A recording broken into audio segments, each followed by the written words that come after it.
Alrighty, I will hereby call to session this regularly scheduled meeting of the Sunderland Selectboard. The time is 6:30 p.m. on the nose.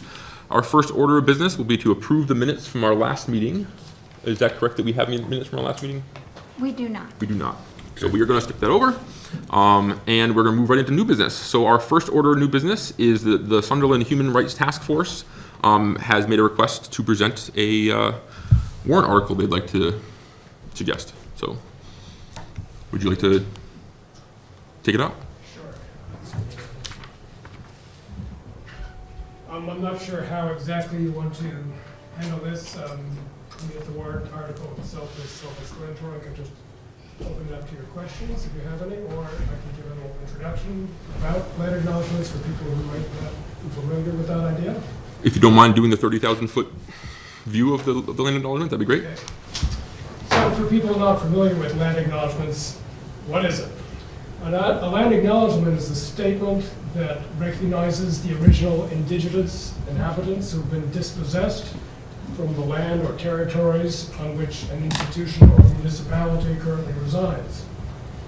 So for example, in the case of Sunderland, the people who were here before the European settlers arrived. The history behind the acknowledgement is often unknown to the current residents and is not typically taught in schools today. So a land acknowledgement seeks to rectify this situation by naming the people who lived on the land in question and naming their descendants who still live here today. So what is this history that we're acknowledging? Well, very frequently the dispossession of indigenous lands was accomplished by coercion, subterfuge, or even outright theft.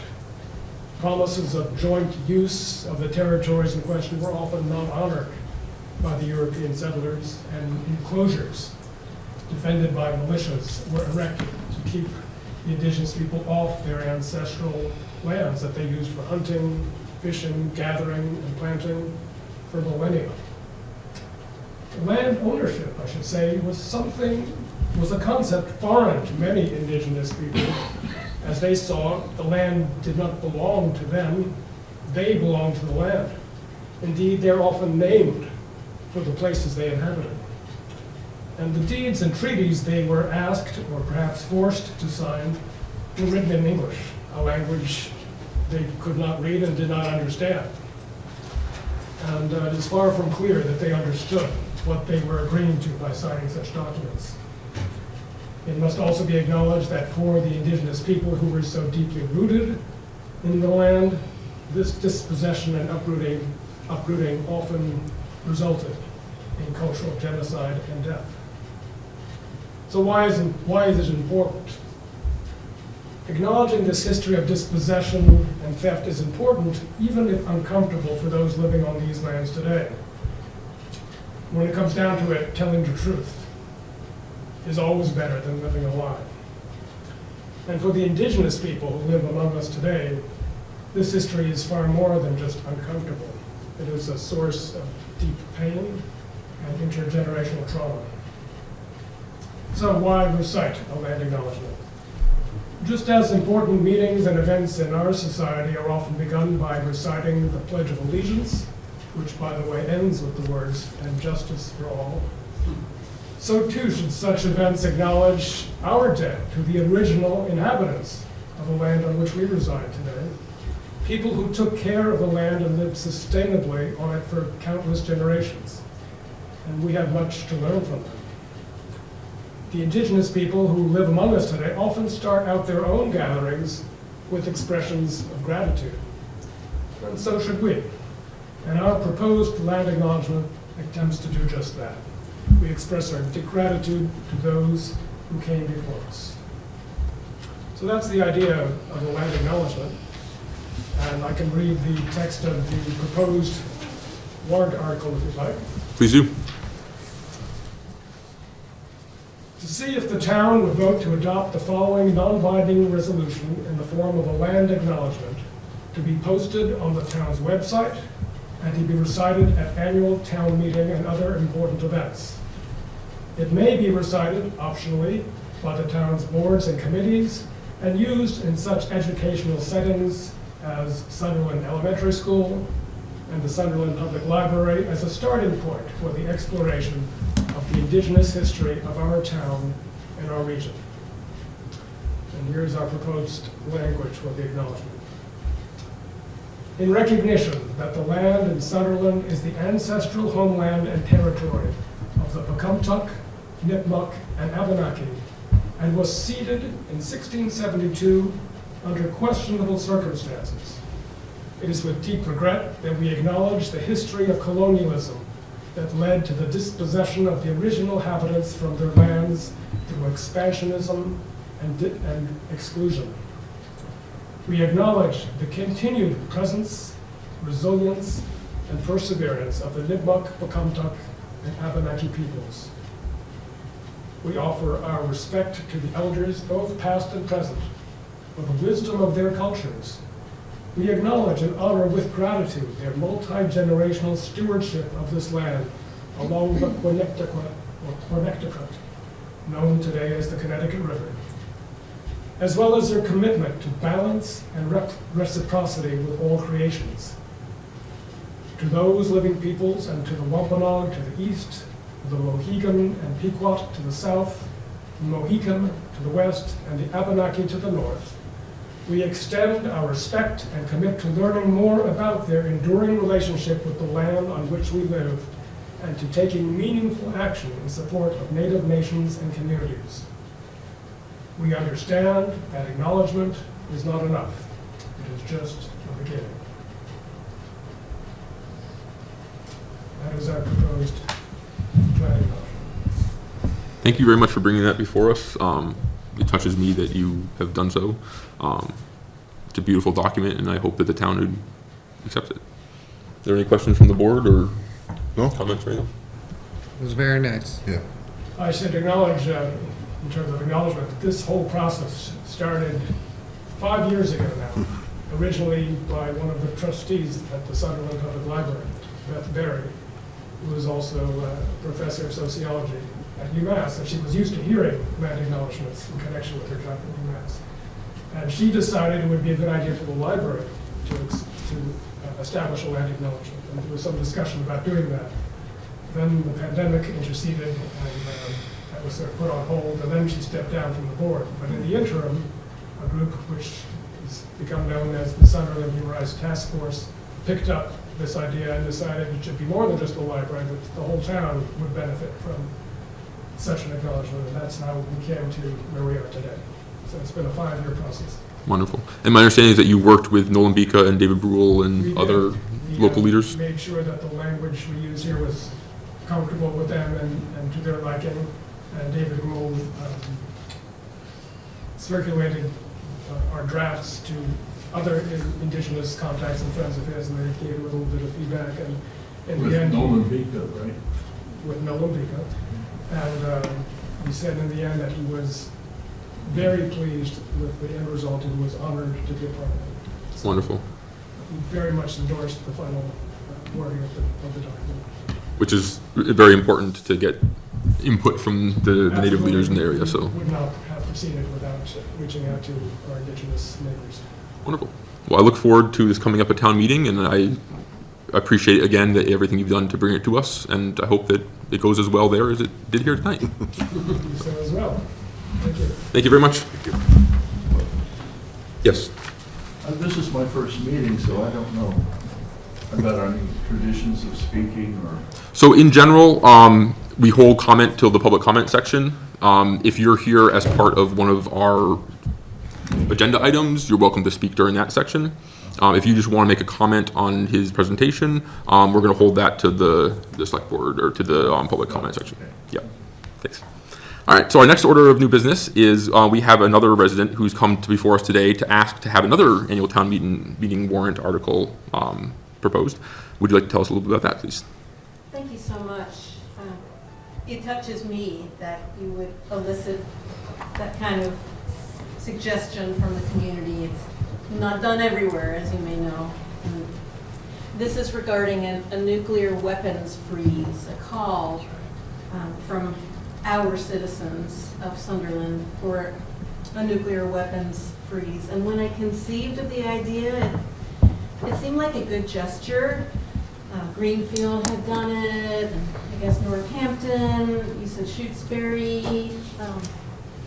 People were doing it, and it seemed good, and, you know, something we should work toward, and suddenly it's pressing. It's pressing. We have national and international leaders who are considerably more interested in their own wealth and power than the long-term safety of the populace. For all we know, they have places to hide or think that they do if there were a nuclear weapon event or a nuclear war. We do not, and we are on the brink of disaster today. There are many pertinent issues that come to my mind in these times that I could talk about, but none compare with the immediate decimation of life on Earth as we know it. And what we do in towns and municipalities adds up. Town by town, city by city, village by village. And what citizens around the world do also adds up. In fact, we're all we have to get things done. It is just the people of the earth who press on our politicians, and politicians notice local actions. Citizens of towns and cities and the world have sway over politicians. They need our votes. This resolution has another benefit, in my view, and that is that everyone who votes in its favor or even reads it is more closely reminded of the issue. If the town of Sunderland decides to read the resolution in public settings, or read, I guess it's called a resolution at that point, a non-binding resolution, it becomes even closer to people's consciousness. And there are currently and likely will continue to be opportunities for us to work for passage of state and federal legislation, and we'll have it in mind, more likely to do so, because we say it here in town, and it's something that we say we believe in. The passage of the resolution encourages Sunderland residents to become involved and engaged in this issue. Would you like me to pass out copies of it? If you don't mind, that'd be great. Thank you. I can read it out loud or whatever you would like. And I know it's a cliche thing to say, but all politics is local. Everything starts at this level. And so everyone lives somewhere, and everyone's, you know, everyone's district is. Yeah, and it would be good to This is read it small. out loud for people watching this tomorrow on Yep. Zoom or FCAT or however they choose to do, you know, to, Thank you. even though there might not be a lot on today watching. Thank you.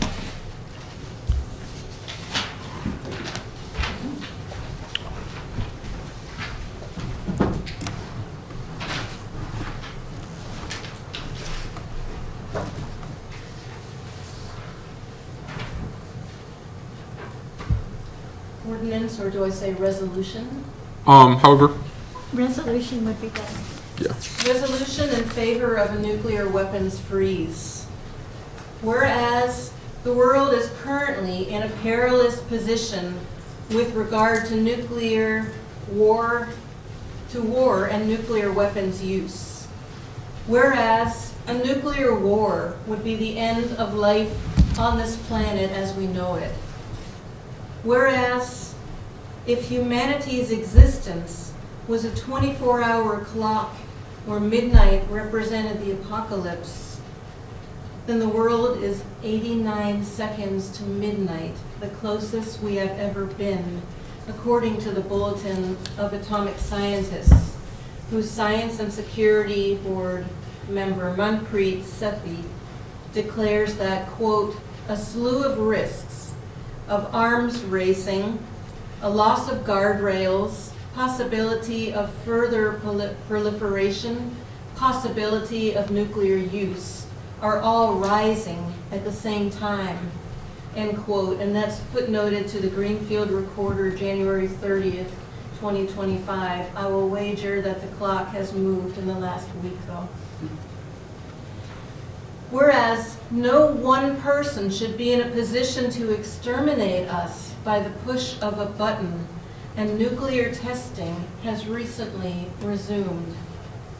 Whereas we are but one town in one state in one nation, but we are world citizens, and regional statements make a difference in state, national, and international decision-making, letting leaders know how the populace feels, and voting in a statement such as this energizes citizens to be more involved as the subject comes up in the news.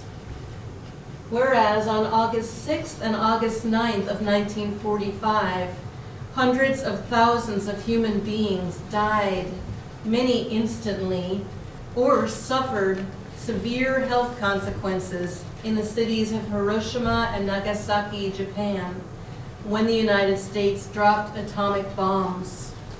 Whereas countless people and communities in the United States have been and continue to be grievously harmed and suffer health consequences from the development, production, and testing of nuclear weapons and uranium mining, much of which takes place around centers of current indigenous settlement.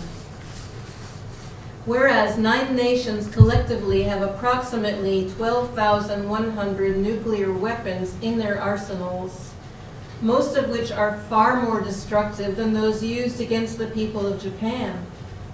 And the detonation of even a small number of these weapons could affect every being on the planet, causing catastrophic human and environmental consequences that would threaten human life itself.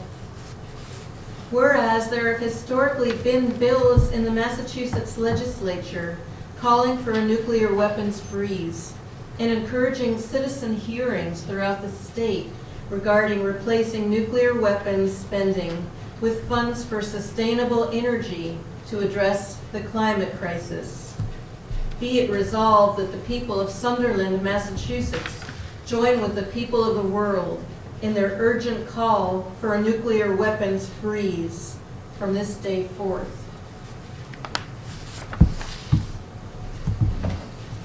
Very nicely written. Thank you very much for bringing this to us. I cannot agree more that the threat of nuclear war is and has been one of the biggest threats to humanity as we know it since 1945 or 45. And that the world is in a very perilous place currently with stuff going on in Ukraine, stuff going on with the rest of Europe and Russia, and it is even more in the forefront of everyone's mind now than it has been for the last couple of decades. So if ever there was a time for something like this, this is it. So thank you very much for bringing it for us. Is there anything that either of you want to add or ask? Or? Say thank you. Thank you for bringing it forward. Yep. Oh. So we will likewise, have you had a chance to talk with our town clerk? Carrie has done all the paperwork Beautiful. and fulfilled the petition. So this will be going on the warrant. Oh, okay. So, but the other question is, part of meeting with you tonight was if the select board wanted to vote either or both petitions onto the warrant, then there wouldn't be the need for the petition. Great. So I don't know if you want to take the votes or what you would like to do. So let's start with the petition from the Human Rights Task Force. From my position, I would support the select board doing so. So to that end, I would entertain a motion. I motion we add the Human Rights Task Force petition to the town meeting warrant. Second. All right, we have a motion made and seconded. All those in favor? Aye. Aye. Aye. 3-0. You guys are on the town meeting. Congratulations. Thank you very much. And then likewise, I would entertain a motion to add the nuclear weapons freeze petition to the town meeting warrant as well. Okay, I motion we add the nuclear, let me see, get the right wording of it here. The nuclear weapons freeze to the town meeting warrant. Second. All right, we have a motion made and seconded. All those in favor? Aye. Aye. Aye, 3-0. Thank you very much. Sorry to make you do the signature stuff, but we figured last time better to double up than to come up short, so. I feel like I owe you an apology for bringing such dire conversation into this room. Well, it's So not, heavy. it's not like it's not waiting for us outside when we leave these doors also, so it's not going anywhere anytime soon, so we might as well talk about it. But yeah, thank you for both groups for doing this. We really appreciate it. It's stuff like this that helps our town be at the forefront of what's right in the world. So thank you both.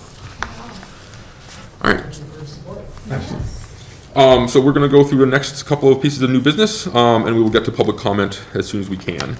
So our next up is we have a request from a filmmaker to film in Sunderland.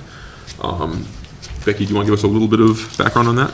Okay, well, unfortunately, I reached out to her for additional information, but haven't heard back yet. So I'm thinking I might need to postpone it to the next meeting.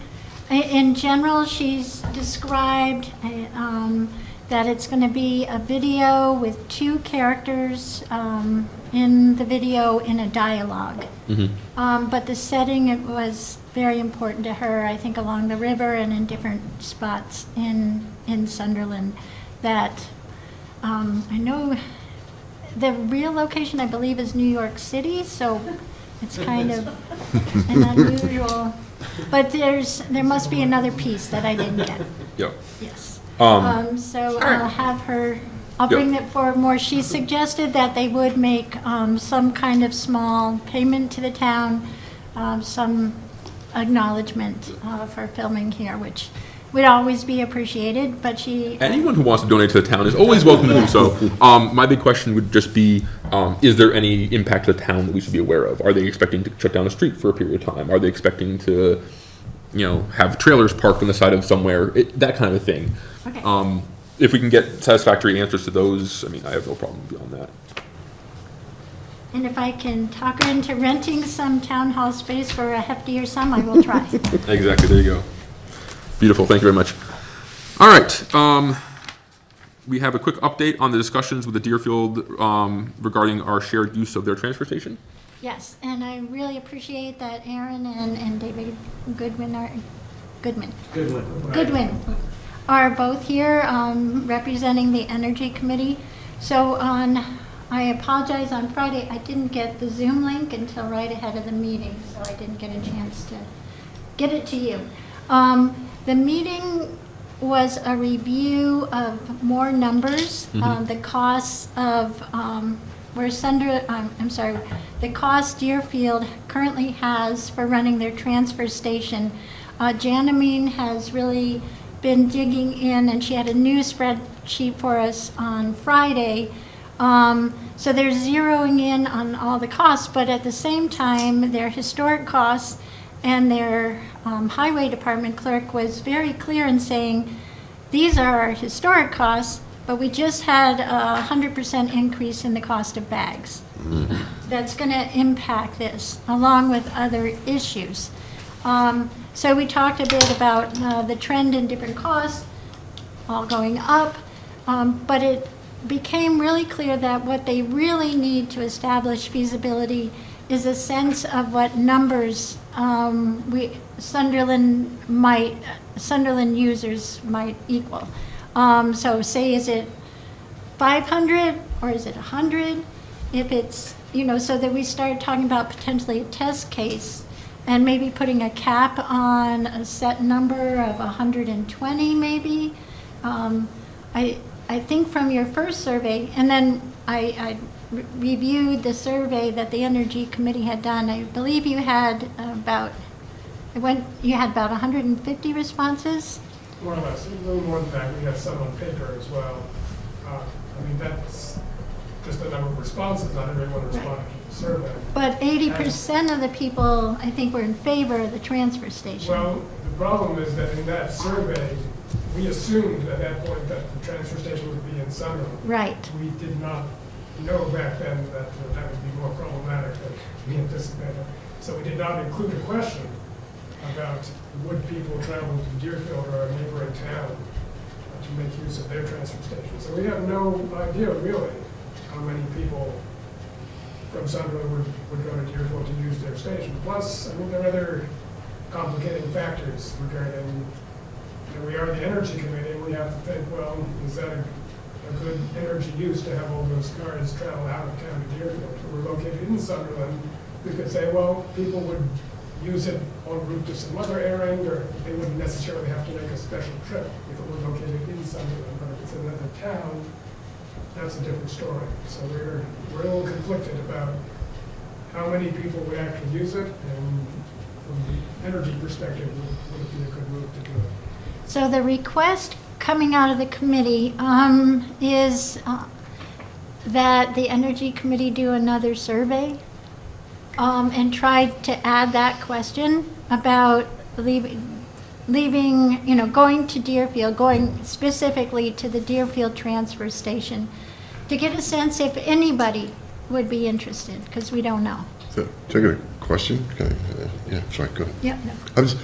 I know, like, my mother-in-law, she goes up to Greenfield, because she says it's much cheaper for her based on the amount of trash she generates. So I'm sure there's people doing that now. So, yeah, I think you'll maybe learn some things from asking, for sure. Sorry. No, that's a valid point. I mean, I spent quite a bit of time going up to Greenfield with my trash because we don't have a lot of options in Sunderland. Can you remind us where the transfer station in Deerfield is, just for if people are paying attention? It's on Lee Road, which is off of Mill Village Road. Okay. So it's about 6 or 7 miles out of the center of town. Okay. So the overpass across is 91, isn't it? Yeah, no, So it's Yeah. on that road, Yeah. to the west. Yeah. So it's on the west side of the 91? Yeah, and it's Okay. just up, kind of up a curving hill. Okay, Okay. that's not too far.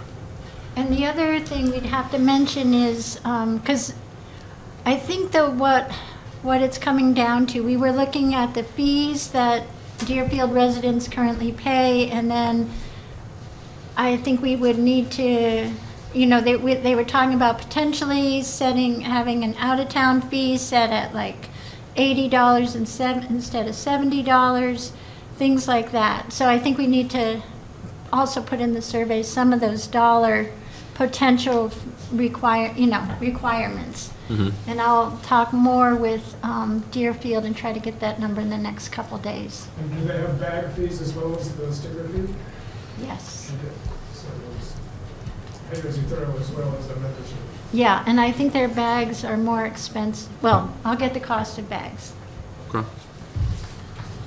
as well. So we can have a real comparison and then do a survey and see if there is interest in the town. But I think ideally, if we could try to identify a way to do it without impacting the town budget, but having it available to residents of the town if they want to pay the fees for it.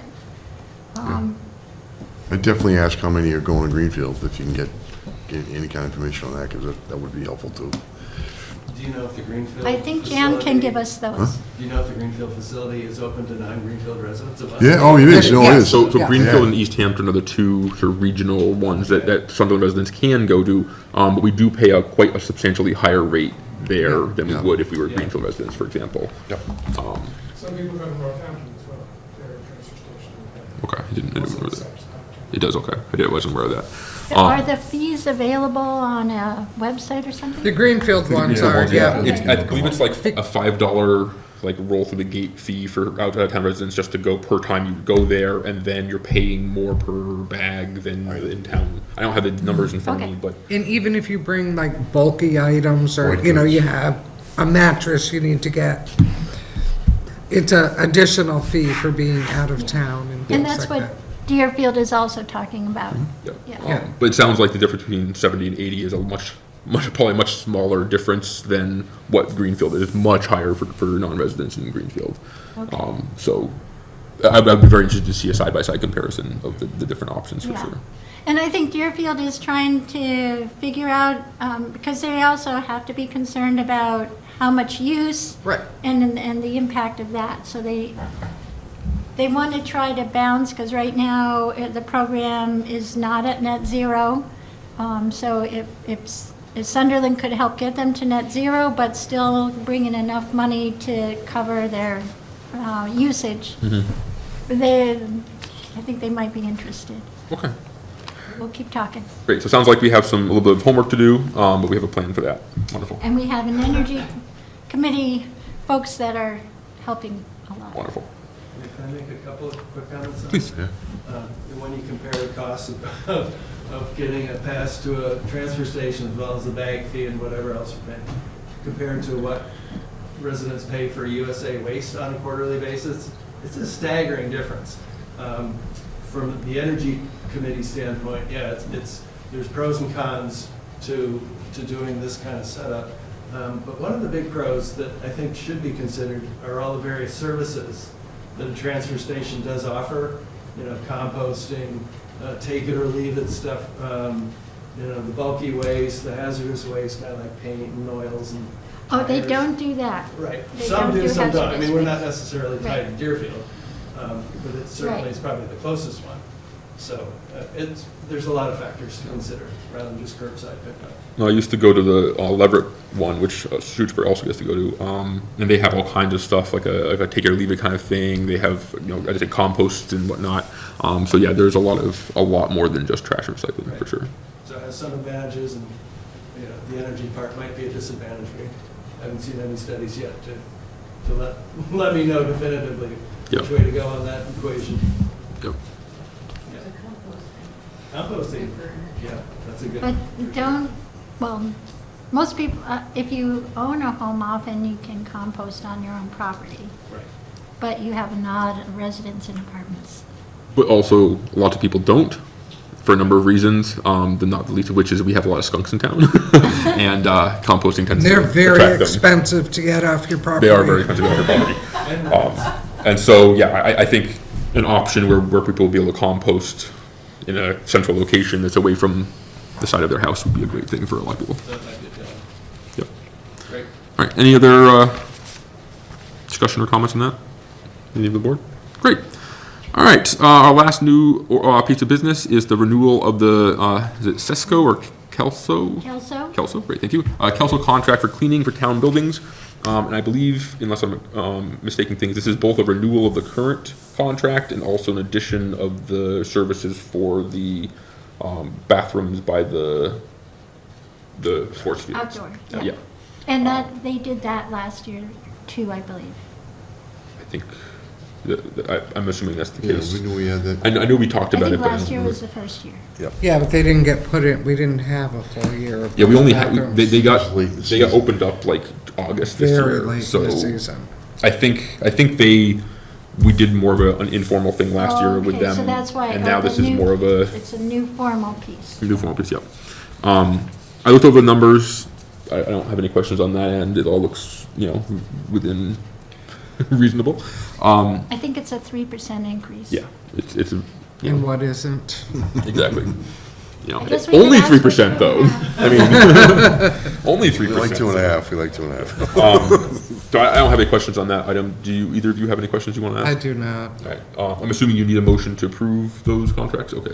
Do you want a separate one for the two separate ones, or just one for the whole? I think one over. Okay, All right, I motion we renew the contract with Kelso for cleaning of town buildings with the update of the ball field restrooms. Second. all right, we have a motion made and seconded, all those in favor? Aye. Aye. Aye, 3-0. Wonderful. So that was our last order of new business. Under old business, first is select board updates. I don't have anything, Crystal. I do not have anything this week. Nope. That was easy. All right, town administrator updates. Becky, do you have anything for us? I'll just update that I will be getting you the full budget in the next couple days. Okay. I'm waiting for the final sign off from Tom Scanlon. Great, thank you. And that'll be good because our next meeting on Monday will be with the finance committee, so that'll be perfect. All right, that is the last order of old business. We don't have any correspondence. Public comment. You did it. Congratulations. Do we have some public comment today? We do, I do, but if someone else wants to go first, since I timed myself, I didn't mean to time it quite this well. You had mentioned you wanted to say something. You're welcome to do so. My name is Michael Klein, and Carrie and I moved here 4 years and 3 months ago. And so this is my, this is my first town meeting. I'm an oral historian. Mhm. We came up here without a job, but stumbled into a lot of very interesting work going on in 350th celebration in both Northfield and Deerfield. And we started, Carrie and I have been hanging out at the Nolambika battlefield meetings every month. And I wanted to congratulate Aaron on that outstanding interpretation of the tradition of acknowledgement. In the course of doing some of this work that we stumbled into, I interviewed 4 indigenous members of the Nolambika project with no thought in mind other than just getting their stories in relation to Northfield. And when I realized what I had, I decided, even though there was no budget for it anywhere, no support for it anywhere, I'd like to put together a conversational history of this valley from an indigenous point of view. And so I started on that project, and 500 hours later, I had a rough draft to play for the people who I recorded for the project. And now it's a finished piece. It's 2 hours long. It's called New Lights in the Dawnland. It has the voices of David Brule,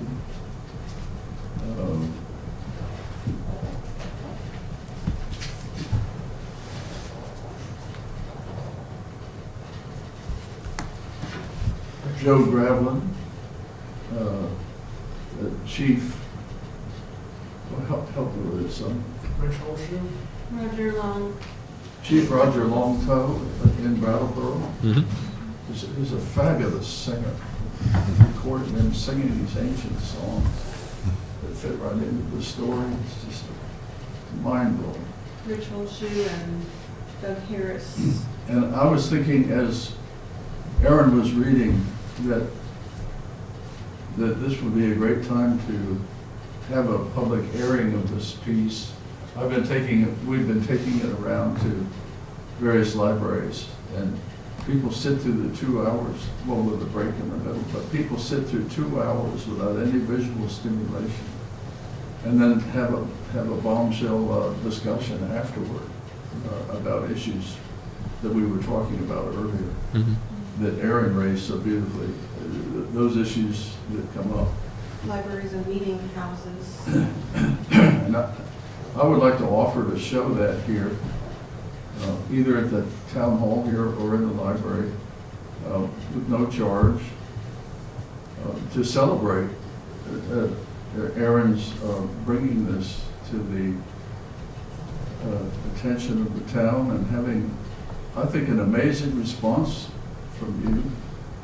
I'm just so pleased with this meeting. I'm so pleased to see how you all do business. I'll be back for sure.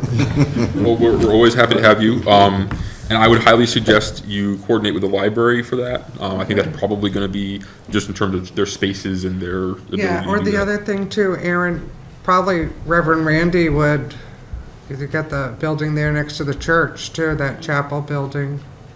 It's a bigger room, a little bigger, but yeah. It is a little bigger, and as long as you're not in the dead of summer, because there's no air conditioning in there. All of our documentary work is available at no cost online. And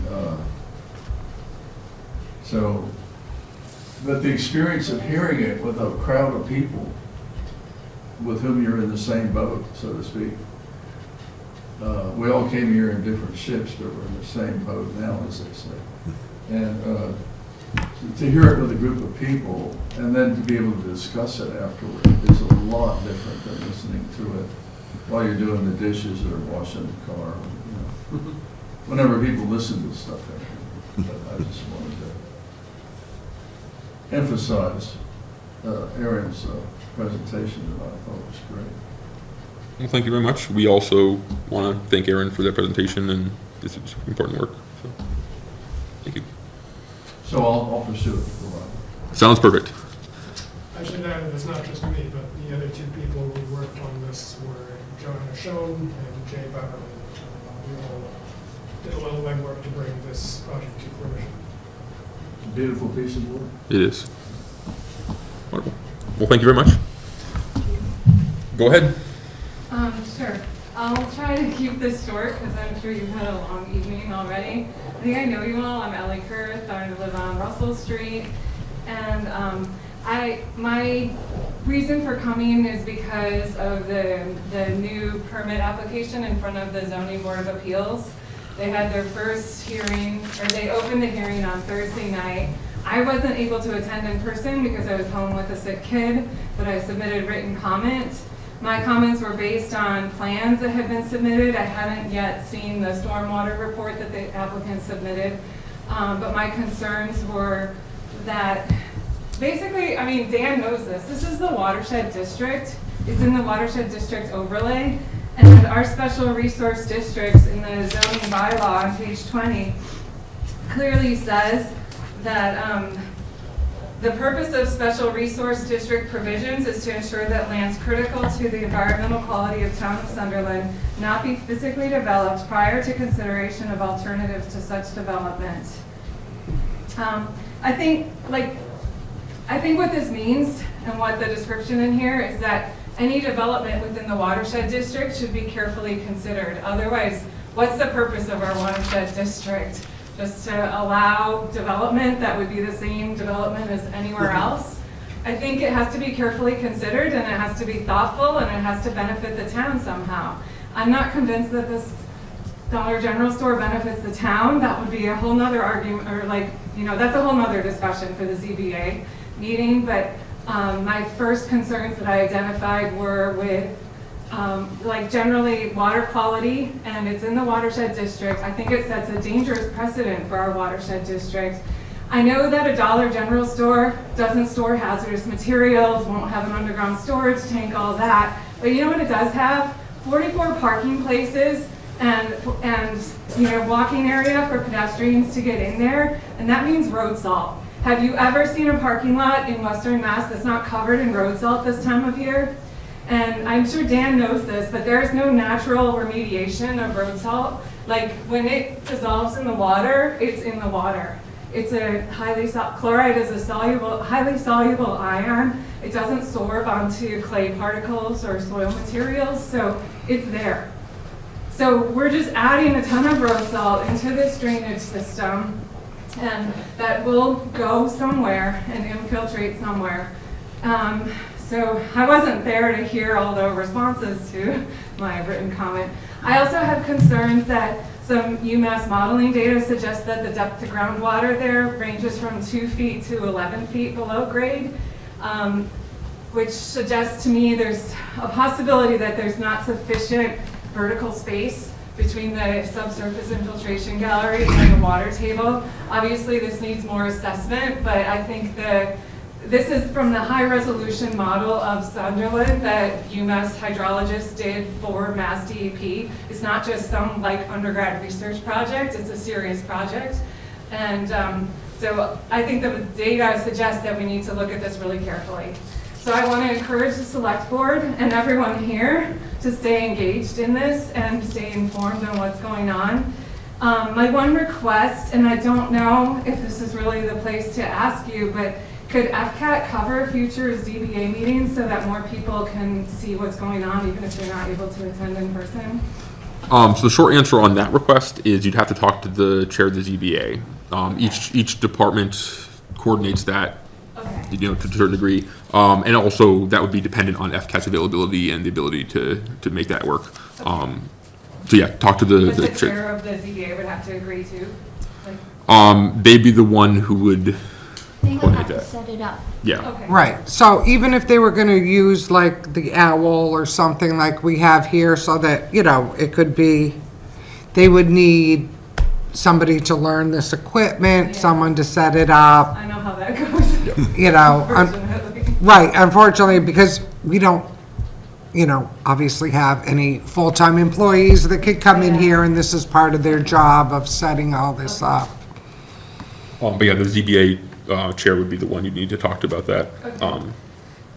I Yeah. thought of one more thing. I was concerned when I saw the Greenfield Recorder article about this, about the ZBA meeting. There was an article that came out on Friday about it, and it sounds like the ZBA chair was quoted as saying this could meet a grocery need for the community. I strongly disagree with that. As far as I know, and as far as what I've seen for sale at Dollar General, it's honestly seems like more of a glorified convenience store to me. It's not gonna have fresh produce like we have all over Sunderland already. I don't see a need. I don't see it as healthy. We already have Millstone. We already have multiple convenience stores, so I don't see the benefit there. That's just something to think about, because obviously we're not arguing about it here. Yeah. I just wanted to point that out. No, I appreciate you bringing this to our. Where's the closest Dollar General? I've never been in one. Greenfield. There's one in Greenfield. There's one in There's Yeah, Greenfield? it's Big Y Plaza. Okay. There's one up on a different street too. And Granby, I think Granby's Yeah, got one. Yeah. Yeah, no, I've just never been in one, so I'd like to actually go in one and see what it, You want to add something? I too was very surprised to see in that article a comment from a town administrator saying there was nowhere to buy a loaf of bread, because we do have 4 local places to buy bread. Who We have made that Thomas's, comment? We have Millstone. What's that? Who made that comment? The same gentleman. Oh, At a least town On the I zoning know. board, on the zoning board, Oh, yeah, And yeah. Thomas Farm's open 24 hours a day. An administrator, not the administrator. Yeah, so I don't know if that was a misquote, but it did alarm me, and it made me think that I didn't know if all the owners of Thomas's and Millstone and the Sunderland Corner Market and Sunderland Mart were aware of that and that threat that to their very local business by a multinational organization that I have seen living in rural America just take the lifeblood out of small towns. The one thing I can definitely encourage everyone, not just everyone here, but everyone who's watching potentially to do, is to engage with the Zoning Board of Appeals during their public sessions that are coming up. That's why they're there, is to give you guys an opportunity to show up and voice your opinions. Unfortunately or fortunately, or however you want to look at it, to a certain degree, the Select Board only has so much purview when it comes to the Zoning Board of Appeals. They are their own department that does their own things. And certainly we can help grease the process and help, provide opportunities to speak and have discussions about it. But largely, we wouldn't have any overriding power over them if they decided to make a decision we don't like. So just so everyone's on the same page of where the lines, are drawn and whatnot. The land use committees are independent from the select board. Yep. So April 17th at 7, is that the time for I that? believe And is this the so. place? To be honest, I'm not 100% sure. I think it is. It was I think here it is. last Thursday. Yeah. yeah, I'm sure it'll be on the town website Yes. with the next date It'll be and posted. time, and it'll be posted. And I think he posted almost a month early last time, so. Yeah. It might even be there right now. I don't know. I'd have to go check. Mel, your assistant gave me that date Oh, and okay. time, and so I just thought I'd Oh, share it. good. with Oh, people okay. Here, I'm sorry, I thought you were asking if that was the date. You know better than us I right He's now, don't- so- ahead of us. Yeah, But yeah, I highly encourage anyone who has an opinion on either side of the issue to make an appearance at said meeting, because that's the best opportunity to get that information in front of the people who are gonna, at the end of the day, make the decision. So, Thank you. absolutely. But at the same, under that stick is, we always encourage people to come in with issues that are facing the town, whether it's within our purview or not. It's important this is a forum for people to be able to discuss things, and that's why public comment exists. So, we're glad that you did bring it before us today. Any other discussion on anything that we've talked about, or any other public discussion in general? I don't see anybody online. Could I ask that the people in attendance sign the notebook, just so when we do the minutes, we have a record of your being here tonight? and the right names. And And we spell your name And we spelled right. Yes, definitely spell your name for us if you don't mind. Addresses or anything? Just name? Name is fine. Great. Full name, not just Stan. Alrighty, so on that note, I'm going to close public comment for the day. We do not have an executive session planned for tonight, so we're going to skip right over that. Our important dates to remember, our next meeting is going to be Monday, March 10th, next Monday, and that is going to be a joint meeting between the Select Board and the Finance Committee discussing the budget and whatnot. And then our next regular meeting without the Finance Committee will be the following Monday, March 17th. Both of them at 6:30 PM at our normal time. Wear your green, St. Patrick's Day. Yes, absolutely. All right, at this time, I would entertain a motion to adjourn. Make a motion to adjourn. I second it. All right, we have a motion made and seconded to adjourn. All those in favor? Aye. Aye. Aye, 3-0, 7:21. Thank you very much.